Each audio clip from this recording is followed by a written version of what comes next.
అబ్బా! షాప్‌లో కొన్న దానికి ఏ మాత్రం తీసిపోదు. అంత మంచిగా వచ్చింది అవుట్‌పుట్. నిన్న రాఖీ ట్రై చేశా కదా! అది చిన్న పిల్లలకి. సో, ఇవాళ కొంచెం పెద్దవాళ్ళకి అడల్ట్స్‌కి కొంచెం అఫీషియల్‌గా చూడడానికి బాగుండేటట్టు ట్రై చేశా అన్నమాట.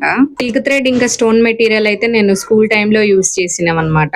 అలానే జాగ్రత్తగా దాచుంచుకుంటున్నా. ఇవాళ పనికొచ్చినాయి. ట్రాన్స్పరెంట్ షీట్ లాగా కనిపిస్తుంది. అయితే బిర్యానీకి డబ్బాలు వస్తాయి కదా! దాని పైన ప్లాస్టిక్ మూత అన్నమాట. ఒకటి కనిపిస్తే దాన్ని యూజ్ చేశా. ఫస్ట్ దాన్ని స్క్వేర్ షేప్ లో కట్ చేసుకొని దానికి సిల్క్ థ్రెడ్ అల్లాను. ఇంకొకటి రౌండ్ గా కట్ చేసుకొని దానికి ఒక ప్యాచ్ అతికించేసి, నా దగ్గర బాల్ చైన్ ఉంది గ్రీన్ కలర్. సో చూసుకొని డబల్ లేయర్ వేసి అతికించా. తర్వాత దానికి లేయర్ గా స్టోన్ చైన్ కూడా నీట్ గా అతికించేసుకున్నా. తర్వాత దీనికి ఇంకొంచెం మెరుగులు దిద్దడానికి నా దగ్గర చిన్న చిన్న స్టోన్స్ ఉన్నాయి. వాటిని లీఫ్ లాగా చూడడానికి కొంచెం మంచిగా కనిపించేలాగా అతికించేసిన. ఒక రింగ్ అటాచ్ చేస్తే ఉంగరంలో కూడా బానే ఉంది కదా.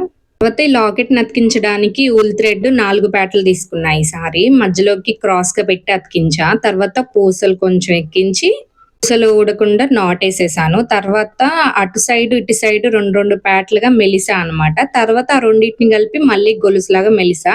చూడ్డానికి చాలా బాగుంది. ఆ ఊడిపోకుండా మళ్ళీ లాస్ట్ లో ఒక నాట్ అయితే వేసా. చూసారా ఎంత బాగా వచ్చింది అవుట్పుట్. పెద్దగా టైం కూడా ఏం పట్టలేదు. ఒక హాఫ్ అన్ అవర్ లో అయిపోయింది. చాలా ఇష్టంగా మా అన్నయ్య కోసం చేసా. బ్యూటిఫుల్ గా వచ్చింది. అందుకే మీకు నచ్చింది కామెంట్